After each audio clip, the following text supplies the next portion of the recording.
حنش بن عبداللہ سے روایت ہے کہ میں نے حضرت علی رضی اللہ تعالیٰ عنہ کے 2 مینڈوں کی قربانی کرتے دیکھا. میں حضرت علی کو دیکھا 2 مینڈوں کی قربانی کر رہے.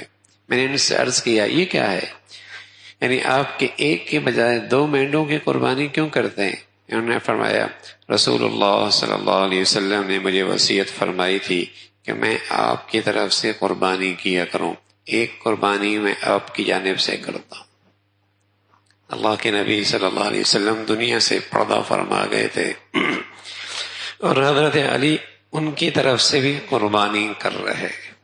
اور کیوں نہ کرے، اللہ رب العزت اگر خوشحالی دے وسائل دے. اللہ کا نبی اس امت کی طرف سے قربانی کیا کرتے تھے. اللہ نے امت کے افراد کو خوشحالی دی ہے. پھر اپنے نبی سے محبت کا اظہار یوں بھی کیا جائے کہ اپنی نبی کی طرف سے بھی قربانی کی جائے، اپنے نبی کی طرف سے بھی قربانی کی جائے. اللہ رب العزت اس میں اور ہی ترقی اور برکتیں عطا فرما دیتے ہیں. عبداللہ ابن عمر رضی اللہ تعالیٰ سے روایت سے معلوم ہوتا ہے کہ مدینہ طیبہ میں قیام فرمانے کے بعد رسول اللہ صلی اللہ علیہ وسلم پابندی کے ساتھ ہر سال قربانی فرماتے رہے. اور حضرت علی کرم اللہ وجہہ کی حدیث سے معلوم ہوا کہ آپ کے جانے کے بعد بھی حضرت علی رضی اللہ تعالیٰ عنہ آپ کی طرف سے قربانی کیا کرتے تھے، اور اس کے مطابق آپ نے جو انہیں کہا تھا حضرت علی رضی اللہ عنہ کا عمل اور معمول رہا ہے. والد دنیا سے چلے گئے، ان کی طرف سے بھی ایصال ثواب کی قربانی ہے. والدہ چلی گئی، ان کی طرف سے بھی ایصال ثواب کی قربانی ہے.